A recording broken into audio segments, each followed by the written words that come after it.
Welcome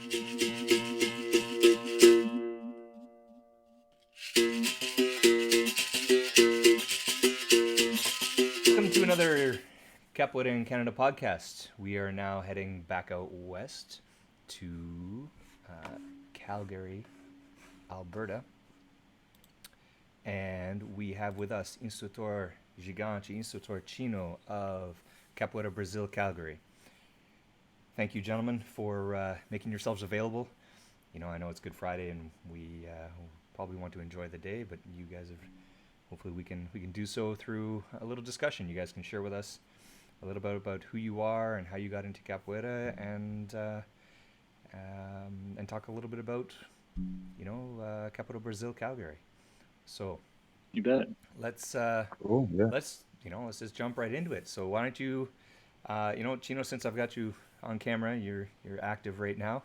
Let's why don't you tell us a little bit about yourself, about your history in martial arts, and how you got into, when were you first exposed to capoeira, and at what time, how long you've been training? I've been training since 2006, so this is a 15th year, so kind of a milestone for me. No previous like actual martial arts training prior to that, but as a kid, I was a pretty active kid, so I loved martial arts. I watched all the martial arts movies as a kid. Used to run around the house, my grandma's house with her slippers on and a bandana on my face, thinking I was like a ninja, and flips over the bed and stuff like that. But in 2006, I got introduced to capoeira by another friend of ours out here, Sohizo, and he kind of tricked me into it. He would say, "Oh, you want to go hang out and stuff?" And I kind of knew in the back of my head that he had this thing that he was doing, but I didn't know much about it. One day he tricked me. He's like, "Oh, come pick me up and let's go hang out." I was like, "Okay." We ended up, I picked him up. We ended up at Olympia Dance Studio, which is just a dance studio here in Calgary. And he's like, "We're gonna go take capoeira class." And I was just like, "Ah, you got me." I was like, "Okay, cool, let's do this." I took a class with, at the time, his name was Instrutor Sapo, and that was the day. That was the day. What the feeling I got from capoeira at that time was something that I never felt before. The athleticism, the agility, all that kind of stuff. I never felt that with any previous sports and stuff like that I did, and the challenge. I actually used to breakdance a little bit, me and Sohizo. So there was some similarities with capoeira and breakdancing, and that was kind of the thing I was doing back then. And so I was like, "Oh, I can do some of these movements already. I just do it the kind of the breakdance way, not the capoeira way." So um, yeah, so at that day, I literally fell in love with capoeira, and I haven't stopped training since. Nice, nice. And what So about yourself, 2006. Gigante? What about you? Yeah, I think similar to what Sotocino was saying, back in the day, I think most kids think they're a ninja of some way, shape, or form. And so for sure, just an active kid that had no background in gymnastics or martial arts. And looking back now, it's one of these things where I'm like, you wonder what would happen differently if you kind of had brought up in that sense. I had more of a sort of a musical upbringing, doing classical piano and like guitar and stuff like that, which then turned out actually to be quite helpful in capoeira. But the active side of that, no martial arts training, but I was exposed to capoeira when I came to Calgary. I grew up in a small town in BC, and when I moved to Lethbridge to go to school, I was visiting Calgary, and at the time I was in college, and we came to Calgary to go to the club. And at this one club, there was a presentation happening, and they cleared the dance floor. And I was like, "What's going on? You know, what's happening?" And everyone gets out of the way, and this crew comes out of b-boys, and they do a routine, and everyone's out of the way and going crazy and like cheering on and stuff like that. And then out of nowhere, the b-boys separate, and somebody comes back flipping into the middle of the room. And that was the first time I really saw any kind of capoeira presentation.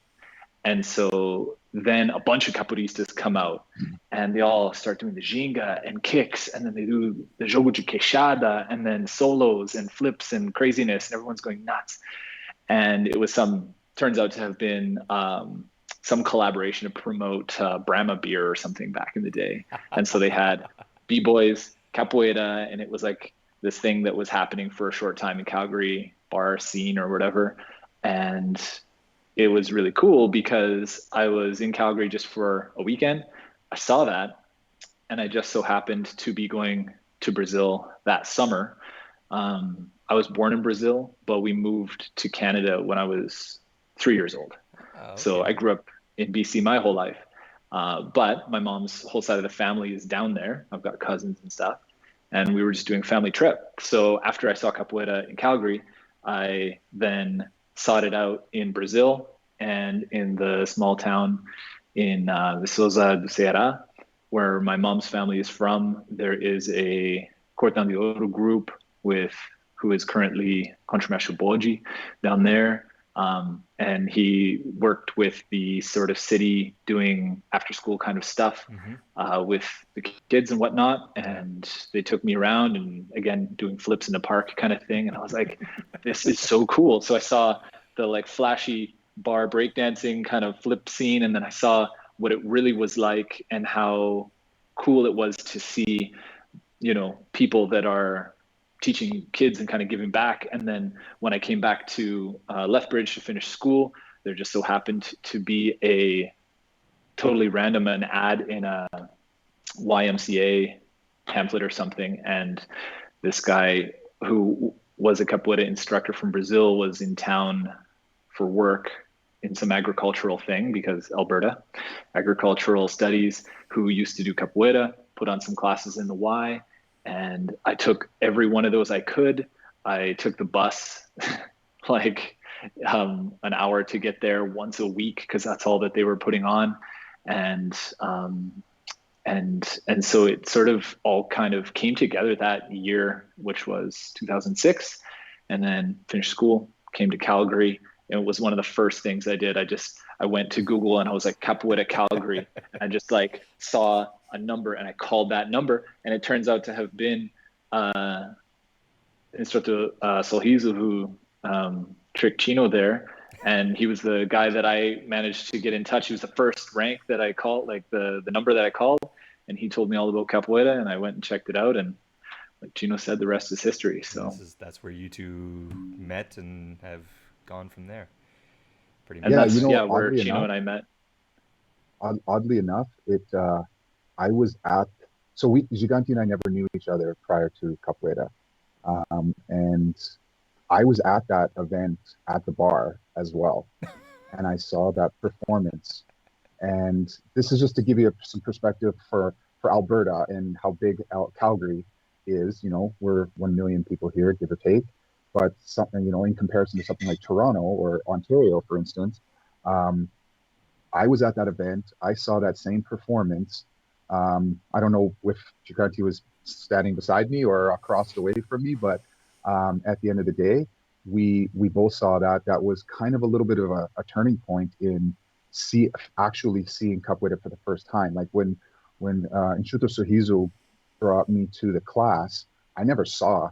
Like I never knew what I was getting into at that point, right? I kind of knew of it because of Only the Strong movie, right? That was one of the movies I watched when I was a kid. I'm sure every capoeirista has seen that movie, right? And we could go on about that all day. But yeah, it just shows you in perspective, like in Calgary, two guys that saw Capoeira for the first time performance-wise, and then they end up at the same studio training side by side.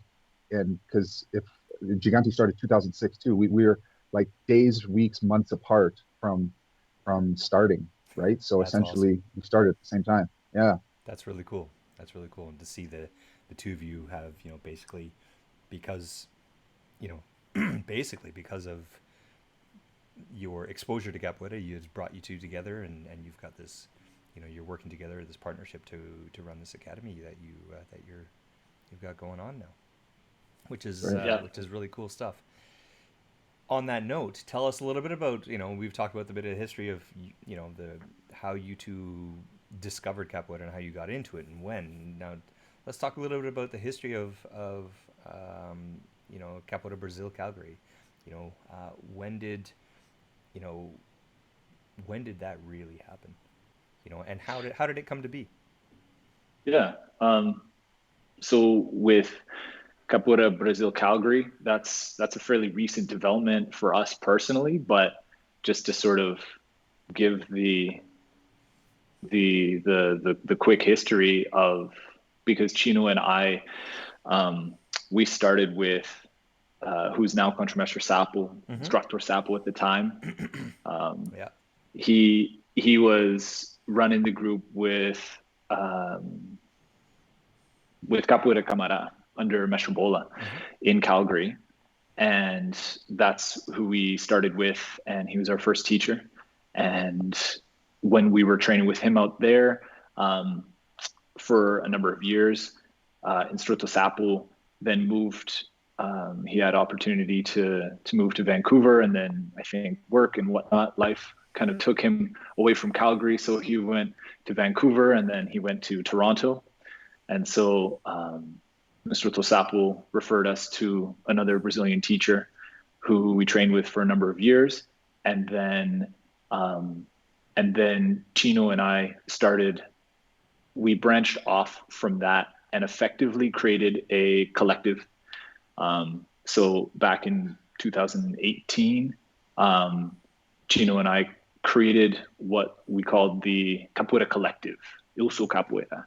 And that was sort of an interim, leaving one group, but not quite being ready to, obviously as instructors, we didn't want to do anything like create a brand new group that we were running, but we had students, we had kids, we had teens, we had adults that we wanted to keep training and create a period where we were going to figure out our next steps in terms of which group we wanted to join, because we did know that we needed some guidance from that high level down in terms of the art form, but leadership and growing, just kind of like we knew that we needed to take some time to figure out our next steps. And so we effectively created what we considered to just be an interim collective of students training, and that we kind of set ourselves a little bit of a time to expose ourselves to our current network and to grow our network in Capoeira, to effectively, again, find what kind of path a group may offer for us to join with them in their leadership. And before too long, we were introduced and met people from, again, all over, tons of amazing groups out there and people. And we found a great connection with Capoeira Brazil through Instrutor Quebrado, through Formando Pavão, Formando Chegado, Formando Axé, obviously Mestre Boneco. You hear these names, but as we were sort of training, we had workshops with Instrutor Quebrado and loved the vibe, loved the energy of him. And if there's one thing I know to be true, it's the energy that you get from somebody. It is usually, from where they spend their time and who they are around. And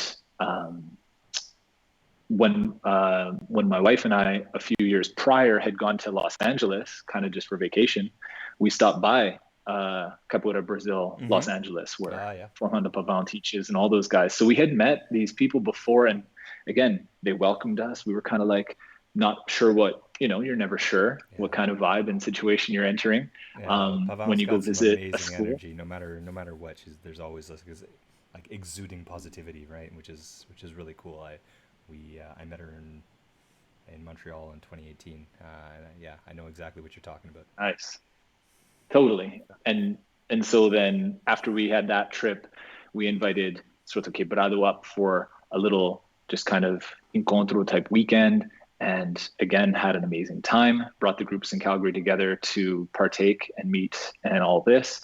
And from there we continued to stay in touch, and we eventually went down to Los Angeles, myself, Soto Chino, Monato Paraíba, and we went down to Los Angeles and were just welcomed with open arms. And I think that was for their Batizado 2019, right, Gino? Yeah, it was their 30-year It was, anniversary. Right. which was like which unbeknownst to us was their 30-year perfect time to visit them. There were like Right.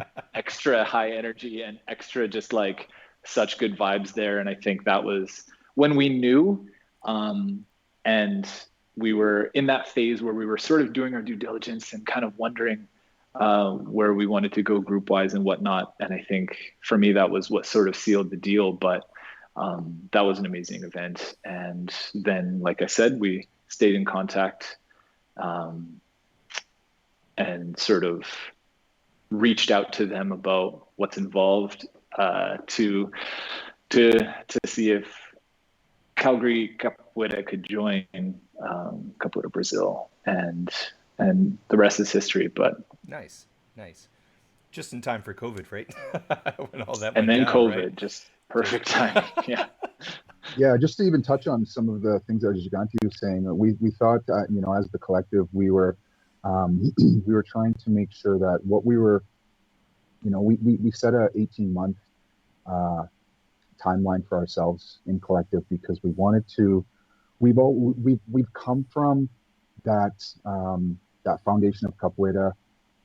There are, traditional capoeira, of course, right, and some of the views and some of the ways where that we've adopted from our previous teacher, coming up as a student of capoeira, right? And we those values were instilled in us as individuals and as deacons of our previous group in capoeira. And what we wanted to be able to do was be able to provide those values wherever we go. We didn't have, yes, we found Capoeira Brazil, but when we were in that transition time, Gigante and I we were careful. We weighed out opportunities and options. We really sat back and said, what are we looking for in a group for capoeira? Like, we didn't want to be the the guys that just, I don't want to say jump on the bandwagon. Maybe that's not the right way or the right word, but we wanted to make sure that we were going to a place that was going to fit the demographic and the beliefs of what we thought was a great group of capoeira, right? And so we spent that time. I think we were almost exact 18 to 20 months, give or take, and our students that were training with us, they supported us so well, and they, we didn't have a batizado for 2 years. We didn't have, because of that reason, we wanted to make sure that we were doing things properly, because we thought it was important, and not only important to us as teachers and us as new teachers and growing into our role or our belt, but most importantly for our students. I think it was something that we really valued, and we wanted to make sure that we were making the right move, not only for ourselves, but for our students. And so when we were exploring opportunity and options, we basically, we looked to see what we prioritized. Spreadsheet, right, Gigante? 100%. Big on spreadsheets over here in Calgary. I don't know about you guys, but We have this side joke with spreadsheets. Gigante loves spreadsheets. If I'm not mistaken, like Gigante, you've also got a bit of a marketing background, right? Marketing kind of type of background, and I know marketing professionals love their spreadsheets. Trust me. So everything in front is good. Yeah. So I think as Gigante said, we did our due diligence, and I think I'm really happy that we took the route that we did.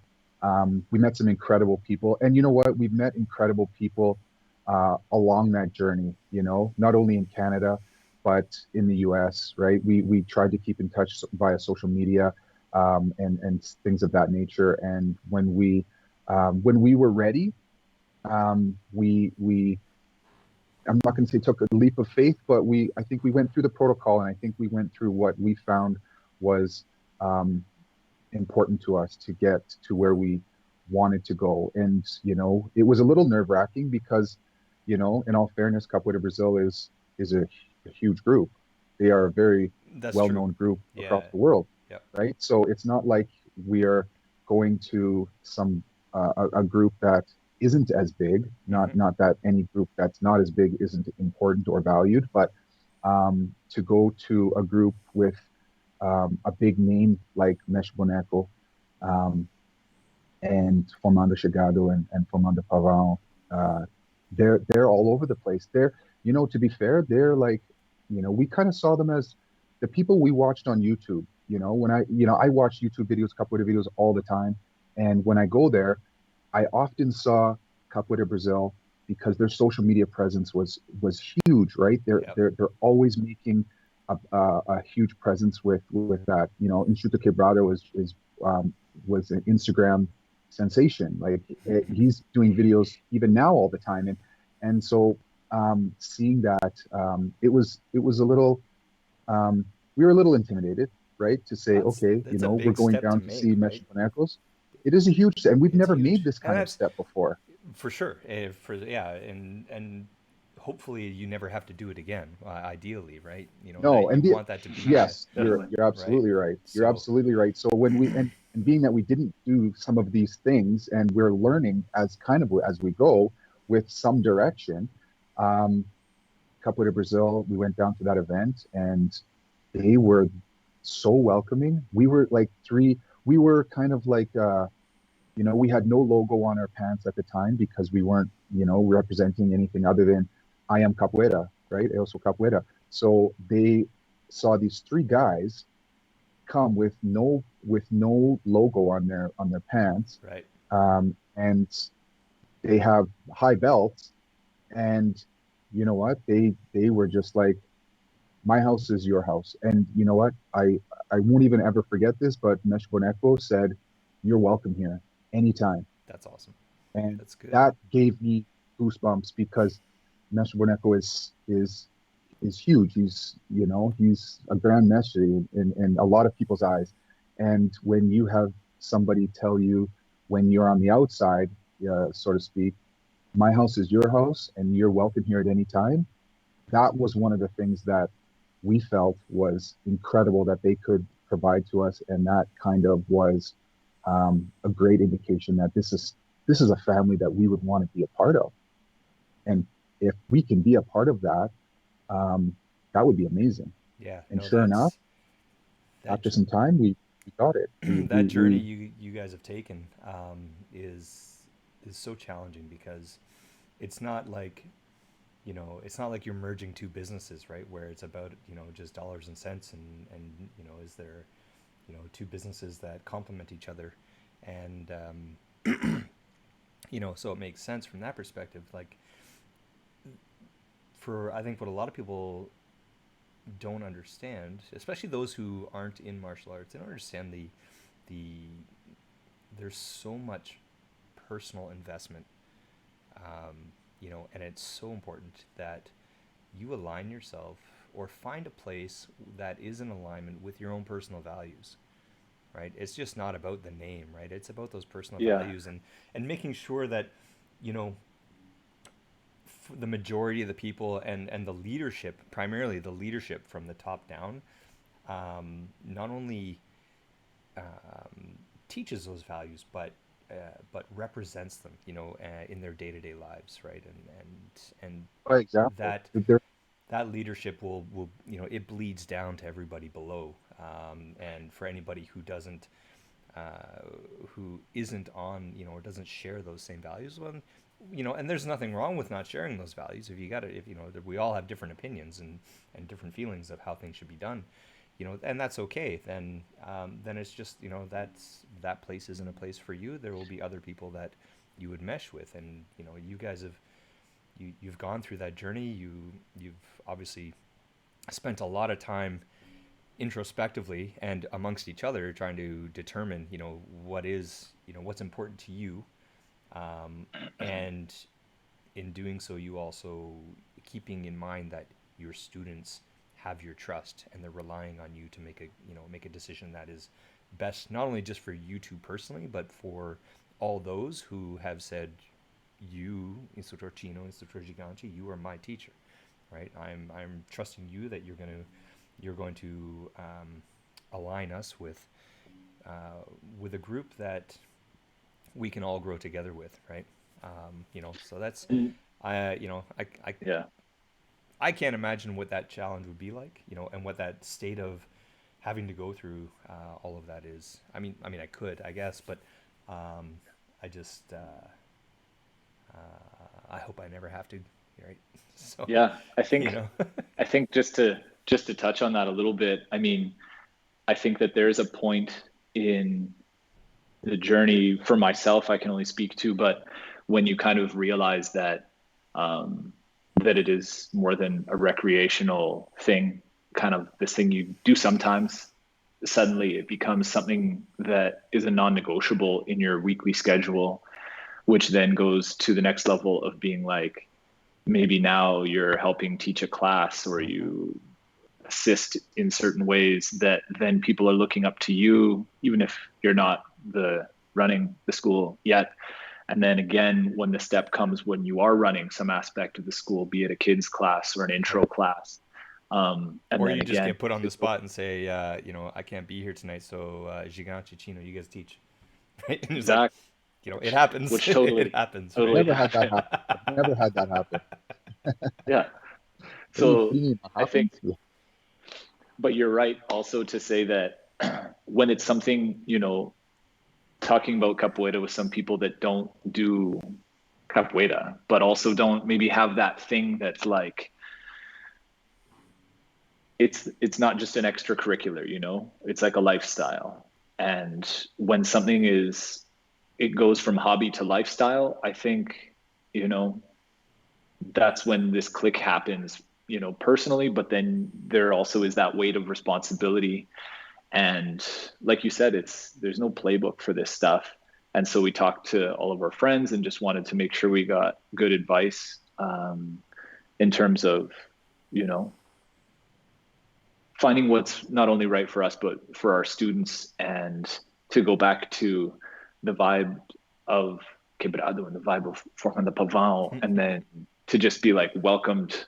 So like open arms, blunt, just my house is your house from Metro Boneco. Like that's when you sort of like, okay, if we're now in the position where we're seeking out where we want to go, you know, it just checked all the boxes, and we wanted to make sure that again for us, but also our students. And it's it's an unorthodox situation, but I think that it worked out as good as it could have, and so as of November, that was right again, Chino. I think that was when we had our event. Yeah. Um, it That was was their yeah, well, I think we it was just prior to that because they had their Zoom batizado, mhm, and it was kind of officially official. Yes, it was around in November. That's right. right. But we were in the works. We were in the works in the October area just to um, kind of get things prepared. Right. We had to obviously, they ran things past Mestre, and Mestre was like, okay, and then we'll announce it formally, and so on and so forth, and they did so, and it was awesome.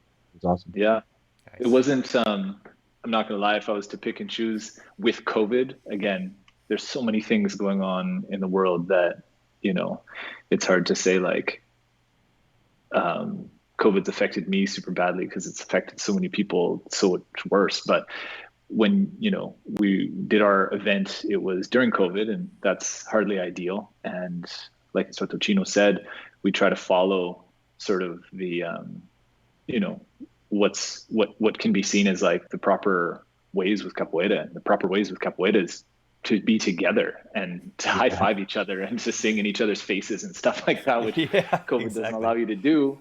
And when we sort of wanted to announce our event and have an event to make our announcement effectively, the only downside I would say is that it had to be, virtual, and similar to this interview, it'd be much better to do it in person. So, but I think that it was like so many things with capoeira, you adapt.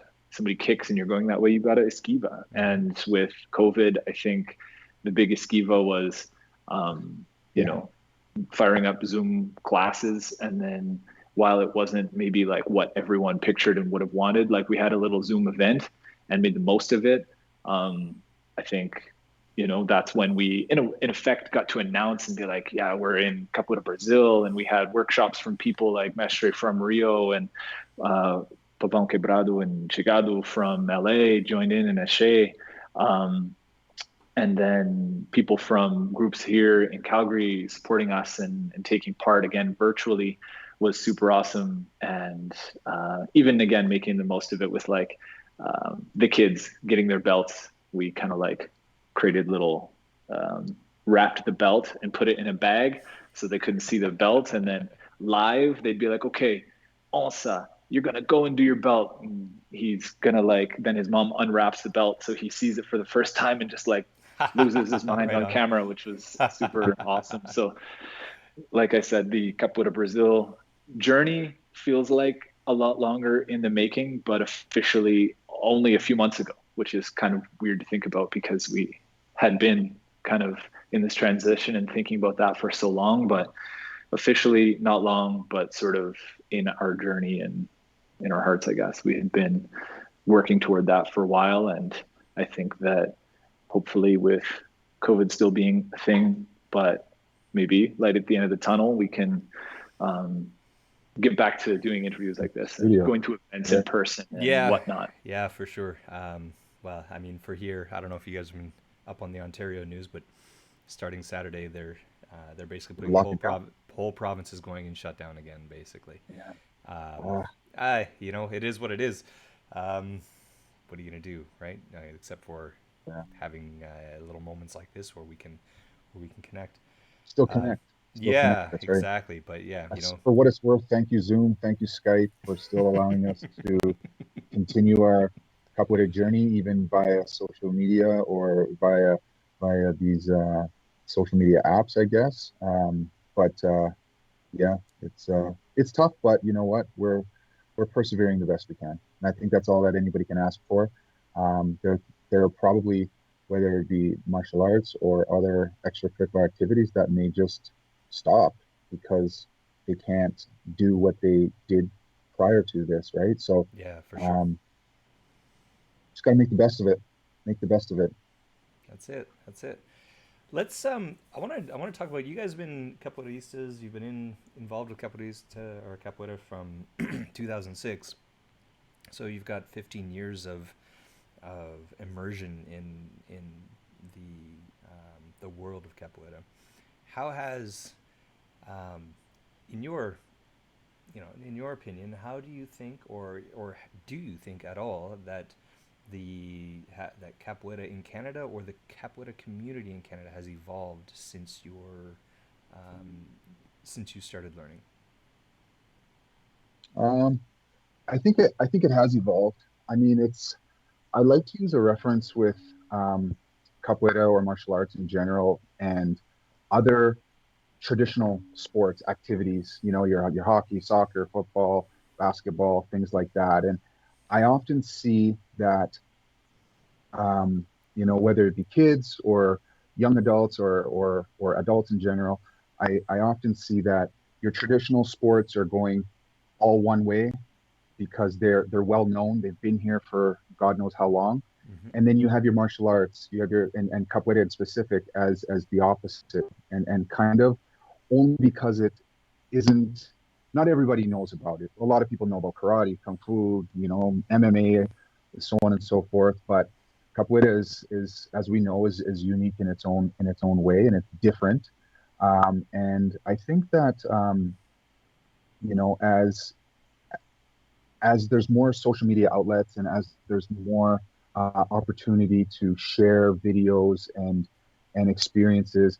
I think Capoeira is getting it's starting to take it's starting to get into Canada more. They're obviously, like in Ontario, there's more groups there because obviously a bigger population, I think, helps. And on the west, if we go to BC, it's rather popular there, I guess. There's a bunch of different great capoeiristas there as well as Ontario.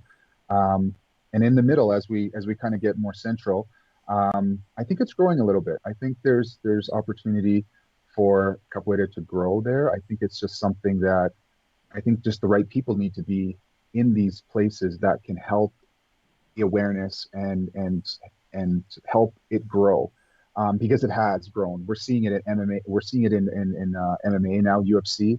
I know if I was watching the Messier Heniz interview that you had with him, and he mentioned Conor McGregor is kind of indirectly promoting capoeira. And there's other, obviously a lot of Brazilians are in UFC, so I think a lot of Anderson Silva has capoeira experience, and I'm sure there's others Remember as well. Andre Guzmão from Nago Yes, yeah, was in UFC yeah, for a while, right? that's right. So I think I think there's growth there when we have the opportunity and the right people are there to help it grow. I mean, capoeira can only grow if the people that are presenting it and training capoeira are at their best. So I think with Canada being not as big as the US, and I know in Europe and Japan and Russia it's really it's there's more traction there.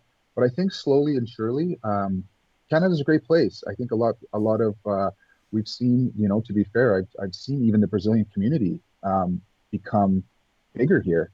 And a lot of capoeiristas have even come to Calgary to live, whether for a small portion or entirely.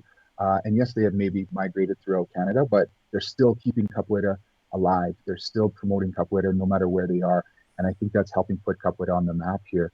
And it's in the deliverance, I think, and how we can provide what capoeira is to everybody else, because you're right, there's a lot of people that don't know, or their perception is oh, it's the dance fighting, right? And then those questions start to get into other questions in regards to, do you hit each other, is it this, is it that? And I think if, as I mentioned, if the right people are able to provide the information that we can give, we can all help that community of capoeira grow much more. So we're looking forward to that. And I think we're learning on how to become better in regards to doing that as well as non-Brazilians in Canada that here. So I think it's growing. I think it's growing, and I'm excited to see where it's going to go. And I think collectively with not only people here in Calgary, but Vancouver, Ontario, Montreal, even Winnipeg, there's capoeira, and Winnipeg is a little smaller place. Yeah. Messi Injuries there. Now I'm thinking about this, but do we know of anybody in Saskatchewan who's teaching capoeira? You know what? I don't think There's that gap. We almost have all the provinces covered, and in our past life, there was discussion of somebody. There was discussion of possibly somebody in Saskatchewan teaching, and I think it was. I don't want to say it was formally capoeira. It was kind of maybe like a cup aerobics thing, whatever, yes. give or take. But I don't think there was anything 100%. But I think Saskatchewan is still untouched. So, so if anybody's listening, maybe we can. There could be maybe we can fresh talk about market that. there, right? Yes, there is fresh market, but I think almost every other province there's a few groups, at least one. Whether we go east or west, right? So, yeah. But I think everybody, all the capoeira in Canada, I think we're all doing a great job, and I think collectively it's going to help build that community. I really do. Nice. I think just to add to that is Chino nailed it, like hit it on the head with everything in terms of like when we started to now what we've seen in capoeira. I agree 100%. I think one thing I've just noticed recently in terms of the evolution of capoeira, call it forced evolution. What with COVID, I think back to maybe 5 years ago, even. Can you imagine talking to any mestre you can think of and saying, hey, how would you feel about running an online class? Let's sell online classes. An online what? Right. I think Yeah. that would be. I think that would be it. What? An Like online. What's online? that would be like the music skipping and the loud music just and then everyone looks at you like, why would you ask that? It's funny because we all know what I'm I talking hear you. about, I right? totally understand. But we also have now suddenly taken how many classes? And I think that in a super weird way, COVID has like jostled this. Again, like Chino was saying, there's what we call old school capoeira, and that means so many things, but in the positive ways, I think it means integrity to the art. It means how it was passed down, like what histories need to be passed in certain ways, again, for the integrity of the art form, which are the positives of old school capoeira, kind of that thought process. But it's funny that the concept of an online class, which so many other things, again, from a marketing point of view, have had great success, and yet it was maybe perceived by everybody that it would maybe lose the integrity if we just put it online or something. And I think that it's not as easy as just throwing it online and it working out, but because you can absolutely lose integrity if you do it the wrong way. We don't want to see, capo jazzercise kind of style online classes happening where it's just sort of like appropriating this art form. And so there is a fine line with taking it online and modernizing its delivery, because like Chino was saying, capoeira can grow based on the delivery and who's delivering it, if they're delivering it in the right way. And what better way than the internet to do that if it's done right?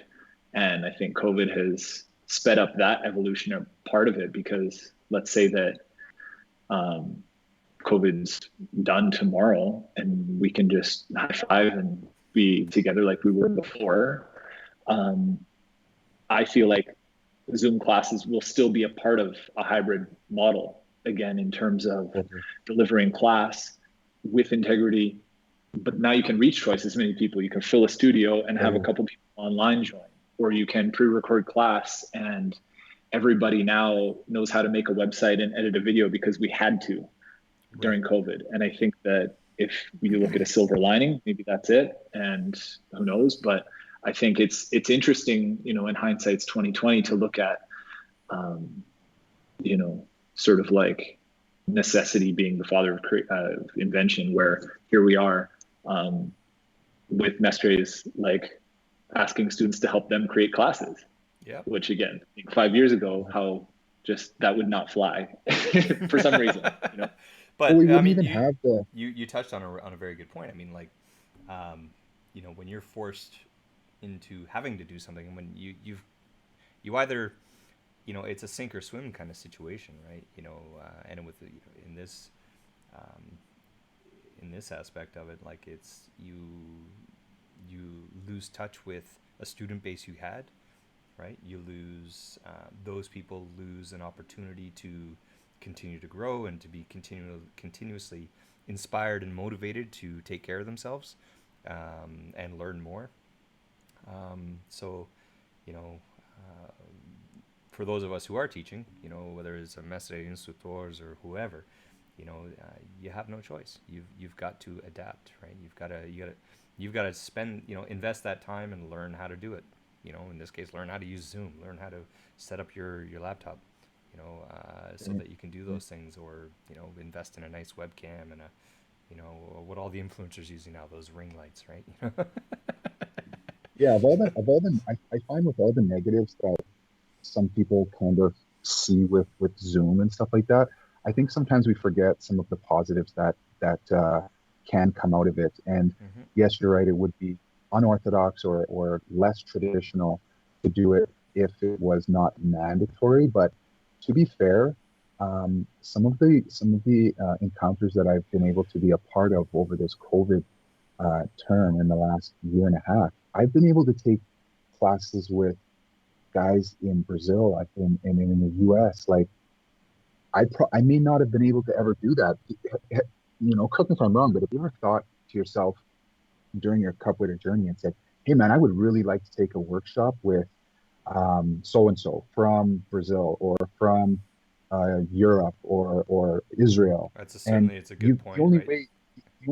the only way you would ever likely do that back in the traditional sense Yep, would be to go there, to go absolutely. see Mestre Nimi from Cordel de Ouro or um, Instrutors from um, the House of Fio in Brazil. Yeah, You'd have to go there. You'd have to go to Sao Paulo. You'd have to go to um, these places to be able to experience their life as a capoeirista, experience their training style, and so on and so forth. And sometimes, depending on somebody's life situation, and they may not be able to get that opportunity. yeah. So It Zoom kind definitely of has bridged the breaks down gap some to that to barriers, be right? able, yeah, it breaks down barriers, and it's given the opportunity to say, hey, I've taken a class from Sassi Fiu. I've taken a class from Google Quilombola. Mm-hmm.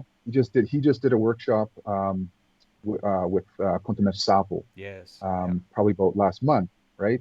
And you know, creating and building those bridges via social media is a huge opportunity so that when COVID goes away or when things open up, we've been able to build those bridges even via social media. Less informal at times, sure, but you know what? If we can create those bridges, we can now go and say, hey, thank you for doing that workshop and for me here, and I did a workshop for you there. Now I want to come to your city, your state, your wherever, Mm-hmm. and I want to be present for you. And it's like we're building that network. That network is just endless now, really, if you think about it. And I think that's a huge positive that's come out of Zoom or Skype or any of this. It's really allowed us to create something that was maybe less traditional or less formal. However, we can make it into a traditional or formal moving forward when things get better. So I think that's something that we all need to kind of look at, the upsides to Zoom, right? And I know Zoom has capitalized in that last year. There's probably went up $1 trillion, right? But yeah, I think that's one of the good things. I think we need to sometimes look at the upside to these Zoom classes and what opportunities it can bring. Maybe the teachers more so than the students, but at the end of the day, um, as a group, and as a network, and as a capoeira or capoeirista in general. Yeah, for sure. And it continues to allow for, a big part. And Contramese Camarão would used to, and he still does. Um, he really is always pushing that notion that a large part of being a capoeirista is to network, right? To make connections. As we're doing now, we've never met in person, right? But it's like here we are making this connection in a time when normally, um, my first thought would be I need to go to Calgary. I need to go and meet, you know, Instrutors Chino, Instrutors Gigante. I need to spend time training with them, having these discussions. Maybe not over coffee, maybe something, but whatever it might be, and uh, having kind of that intimate and interactive um, moments that we're accustomed to. But this, yeah, like you said, the technology and and unfortunately, COVID has kind of forced us to do it this way. But it's certainly less expensive. I can tell you that. you know, Absolutely. Yeah. right? It's all about looking at any challenging situation as an opportunity where possible, right? It's Yes. awful. There's a lot of awful things that come from it, Yeah. and I don't want to gloss over any of that by any means, but it's important to look at that silver lining where possible. It's important to push ourselves and get out of those comfort zones to, like you said, learn these new technology skills, marketing skills, push yourself to network in an awkward manner, which is over Zoom sometimes is awkward, right? Like Yep. less awkward than meeting in person. So but it's like a workout. You kind of like, it's hard on your body, and the recovery is what makes you stronger. And it's like, if we can be maintaining our training and the integrity of the art and the student base, and students can support, and we can support the students by maintaining classes, and we can also network during a time like this, when it's tough. Imagine coming out of this, we always talk about that first hard that we come back after Oh, this. absolutely. It's Absolutely. insane. But like, For that, right? imagine if you had just stayed in a cave for a year, just kind of like waiting, then it would be maybe less, like you would certainly wouldn't be as physically able to dive into a hada. So it's kind of like, if we can get through as safely and take the days that you need from time to time, because this is like unprecedented as being the COVID word of, but like it's something that to give yourself a little bit of grace as needed, and understand that with your students, and but to also still have that accountability, that fine line of being like, how do we push ourselves when you don't feel like it, and give yourself the grace when needed, but then also keep that motivation going, so that when the day comes, we're stronger than ever, kind of thing, and you hit the ground running, kind of thing. Like, that's been what I wanted to keep in mind for myself, and convey to students and whatnot, because it's important to look forward to that next hada, and to be ready for it, and to learn some new skills in the meantime, because it'll be super exciting to be like, whoa, you didn't know that move before all that COVID, secret training you're doing, right? You're working on that Oh, that, yes, one neat exactly. floreros or something. You're ready to break it out when the moment comes, and everybody's like, "Whoa, hold on a second! You just did what? Where'd that come from?" Right?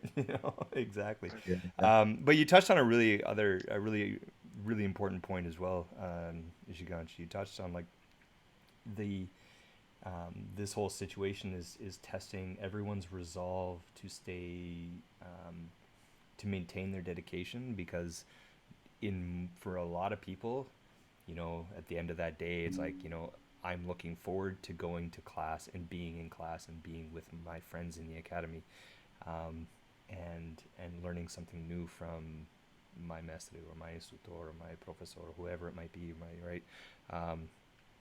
And so like, is this truly a test of one's resolve to maintain their consistent training, day after day, or forcing people's hands to, they bought that beating bow, last year or 2 years ago, and it's just been sitting there. Well, maybe I should try and arm it for once or something, right? Or pick up that pandero that I've had and learn, So I hope a lot of the students who were at that level where just learning how to play and sing the instruments together, I hope they're taking advantage of it without annoying their family or neighbors too much, right? But Yeah, no, but it's it's all a balance, right? yeah. And I think we need to, personally, I think we need to lean in the direction of pushing ourselves almost as much as you can. But then,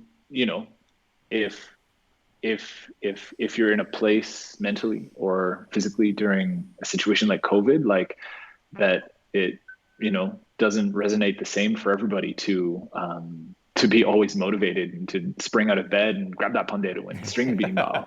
Like, we don't certainly want to make any excuse to say that in light of everything, I don't ever want to push myself, but I think that you're right. It's an opportunity.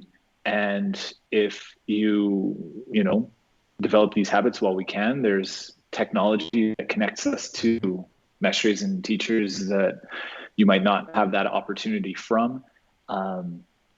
as a student, you can reach out to your teacher because they're not superhuman, and to give ideas, even just to check in also, but even ideas like, hey, as a student, how could we, do a little pandeiro workshop, because we can't be in person for you to like show, but maybe online we could figure that out.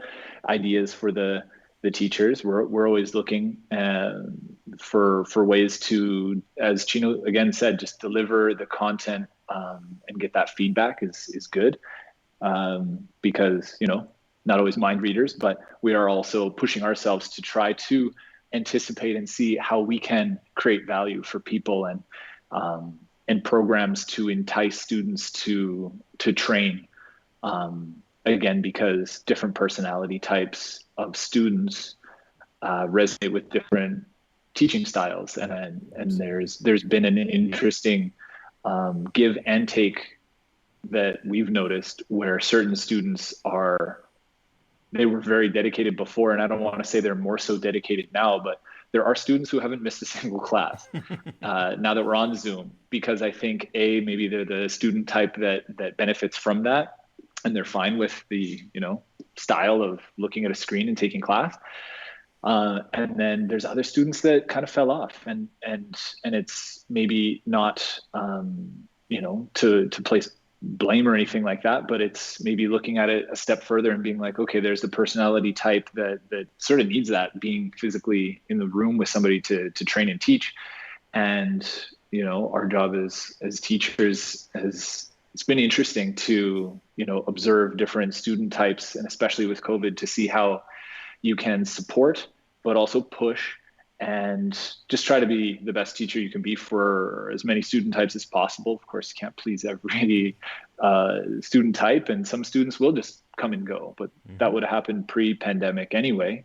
And so it's kind of this constant balance of how do we, without totally bending over backwards to cater to students, because at the end of the day, we want to deliver content that's has integrity to the art.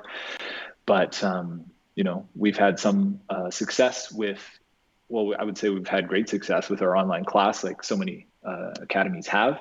But I think that another area that we've started to see, I think some motion is certain level classes, is a music specific class, is like a beginner 101 style class, kind of like different ways to even bring new members in, because COVID's maybe hopefully not going to be here forever, but it's certainly not going away tomorrow. And I think people are realizing that, and they are buying Pelotons, and they're doing other online type memberships. Yeah. Buy Abadas. And I Buy think Abadas. Buy Abadas. Buy There he Abadas goes. and train with your local academy. There you go. Yeah. Yes. There's the shameless plug, but I think it's true. Like, I think that what we have started to do that I've seen some success with has been creating different entry points for people to join Capoeira, because I remember when I started, I took a beginner class that then you progressed to a intermediate, and then there was the advanced class, right? And especially during COVID, there's maybe fewer people, but creating these different tiered classes is sort of a welcoming way to get people in, because as we know, and I think we know this, that once they're in, and if they drink the Kool-Aid, so to speak, they're in it. It's just how do you get them in there? Yeah. And I think that's one thing that, I think we found a little success that's worth sharing with people out there is to consider doing that if you're not already. I know a lot of schools they have kids classes. They have 2 levels of kids class, couple levels of intro. And I think that's super important. And because then it gets people in different ways. We have adults that are parents that started Capoeira because their kids have been training for a few years. Yep. And that's been one of the coolest things to see, is is how, you know, you usually think it's the other way around. It's like the parent trains and then they just want their kid to love what they love. Right, right.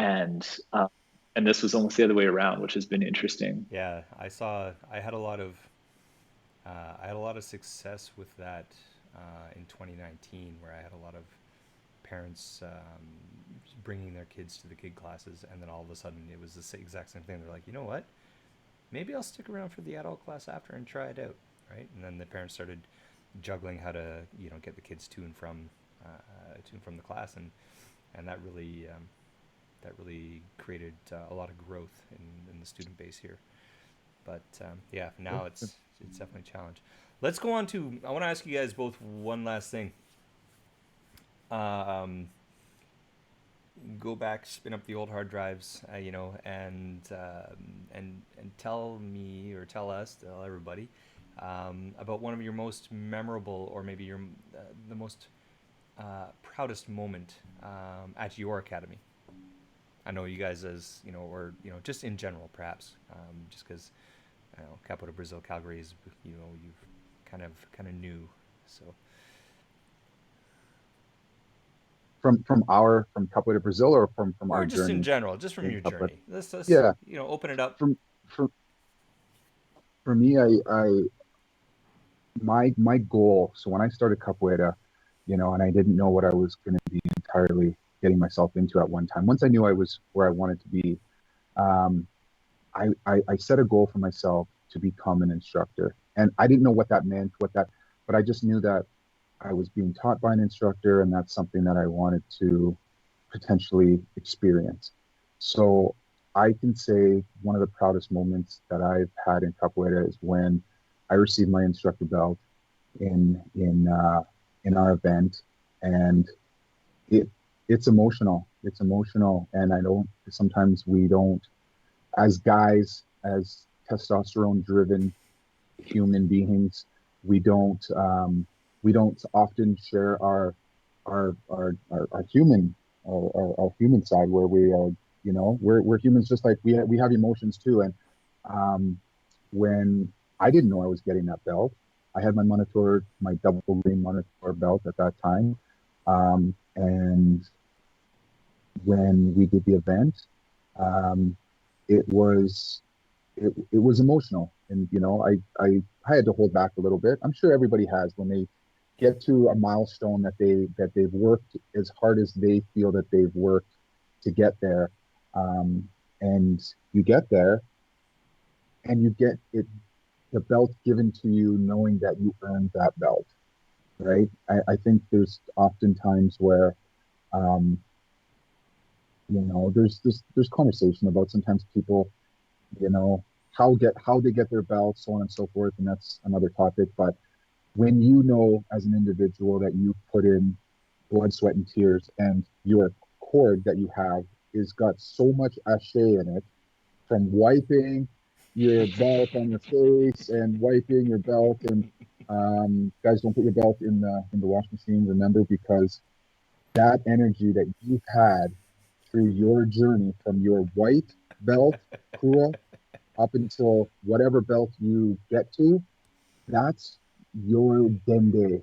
That's your ashe that you've put in, and you've put your life in. You've put 2 days a week, 3 days a week for I 15 thought it was years. just me, honestly, about the whole cord thing, because like when I receive a cord, as soon as it's on me, it never gets washed anytime after, Never. no And matter it how rank stinks. it It might smell stinks from for all the sure. sweat. Oh, it When stinks. it's done, when the next cord comes, you wrap it up, you put it away just as it is, dirty and like Exactly. Just as dirty as it was. absolutely. Exactly. And It's I so felt good to that find when I, someone who yeah, absolutely. And shares it. when I got my instructor belt, I felt accomplished, partially because it was just one goal for capoeira. That, yes, it was a, you know, a big goal, I guess, for me, for instance, but I felt that I did what was set out to do for now.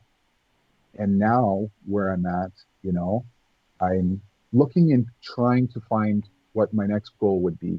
You know, the obvious would be, oh, I want to get to the next level, or whatever the case may be. But it's not always about that. As I think, as you grow within your belt, it's not always about getting the next belt and getting the highest belt and having this title and this name where you can flaunt and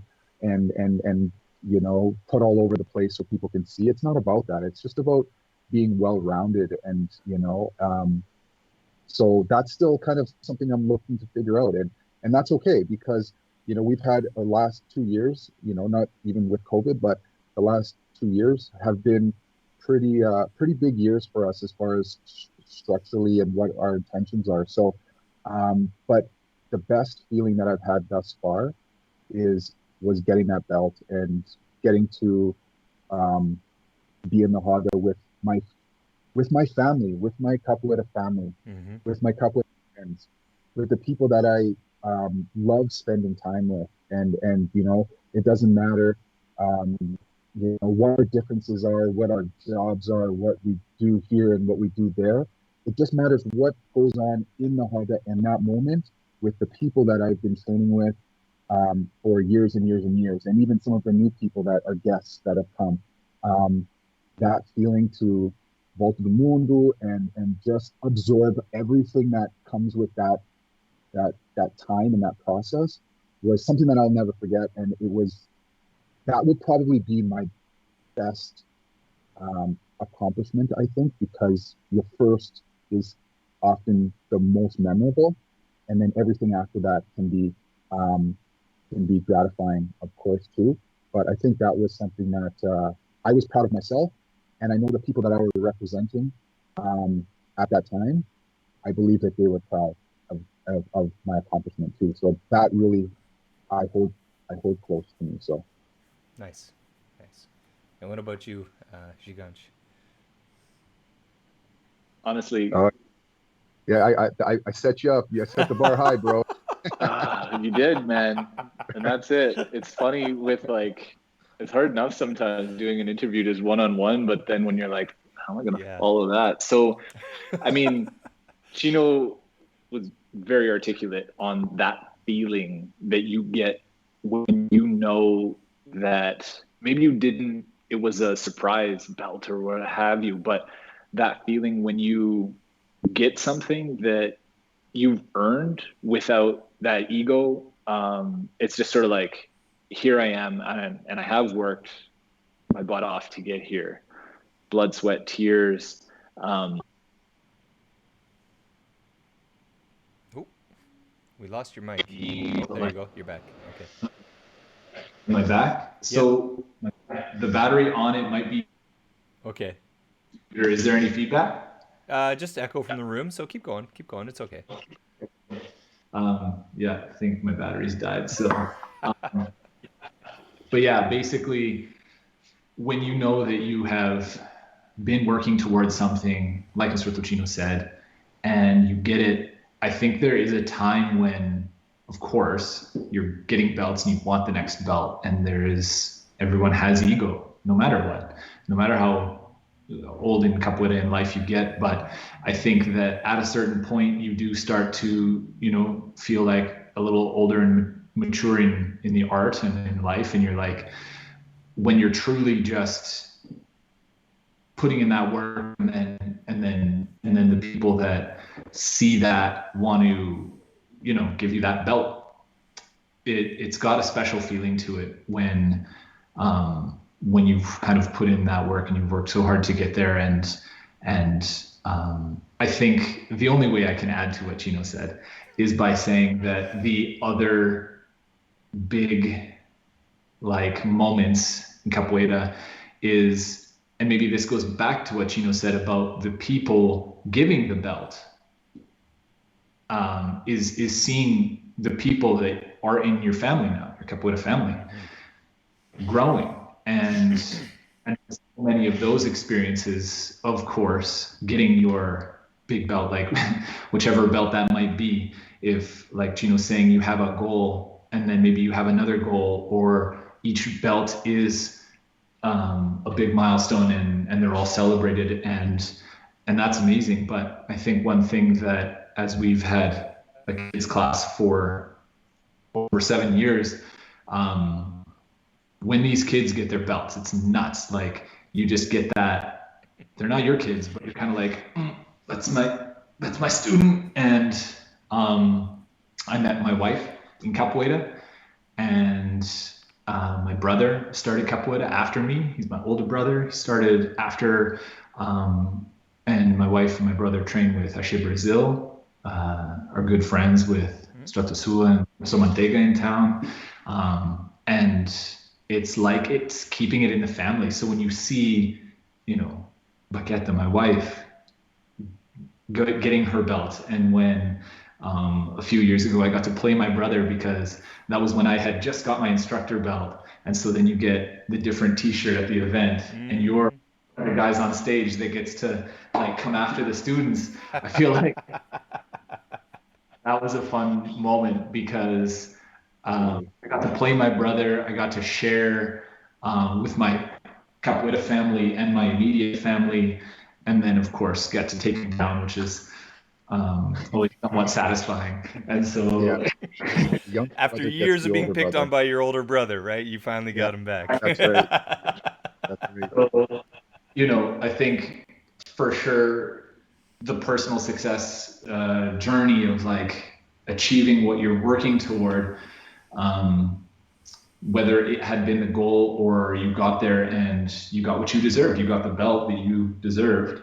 But I think as we get older in capoeira, I think one thing I get a lot of satisfaction and joy out of is seeing what it brings to the other students and the families and the people that are now in your family, like seeing how it's changed lives, how it's made people healthier, how it's got parents to start training because their kids were training, and now the family group is growing. It's just like, and then you see relationships form, like, oh yeah, it's everything. And that's, I think, what we just need to get more people into capoeira, because it's like this gateway to such a positive and great thing that so many people are like, well, what is it, like soccer? What is it, like maybe karate? I'm sure there's soccer and karate studios that have a special like community about them, but I may be biased, but I think capoeira is very unique for that, where it's like it gets you once you give it a chance. Yeah. Unfortunately, maybe it's a little not as mainstream, and so fewer people get that chance, but that's what I guess we're here trying to do. So that's it, right? It's about exposure and letting people know more about the existence of capoeira and how it can benefit everyone. For sure. Absolutely.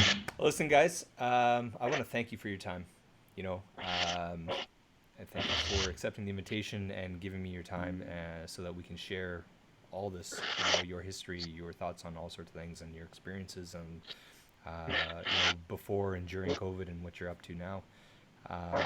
Why don't we do just, I'm going to give you one last, shameless plug of your academy and yourselves, and we can all, we can call it a day and get ready for dinner. Yeah, you bet. Go ahead, Chino. Oh, okay, sorry. I want to thank you, Pepazado and Capoeira for doing this great event. I've seen your previous interviews and stuff with other capoeiristas in Canada, and I think it's a great way, and it's another outlet for us to have capoeira grow in Canada. It may not be limited to Canada for interviews and stuff, but the fact that there's recognition, and we're able to recognize and hear stories from each capoeirista in Canada that we may never have heard before. And I think it's a really great opportunity to connect, network, and build. And I'd like to thank Gigante for being my other half. Paqueta says she's the other half, but in capoeira here. Careful. She just walked in the door. No, to have him as alongside this journey for the last 15 years has been amazing. Now that we're Capoeira Brazil Calgary, we have a huge we have another journey that we're on here with this, and I think it's going to be great that we can contribute to the growth of capoeira in Canada, and Calgary as well for locally, right? I think we're onto something, and I think Capoeira in Canada is onto something, and I think we are doing the right thing by opening these doors and letting Capoeira just take its toll and do what it's got to do to gain traction and stuff like that. So thank you, Pepazado and Capoeira Malez for that. I think it's super super dope that you're doing this. Thank you. Yeah, agreed. Again, just everything Chino said. It's super good to utilize the technology for these ways to promote in ways that you can only do now with internet and Zoom and stuff. And so, pesado, obrigado. And next time you're in Calgary, hit us up for sure, and we'll have an event. And yeah, thanks again. It's been fun. Tá bom, tá bom. Thank you guys. All right, take care, and much success to you guys and your next journey. You too. Yeah.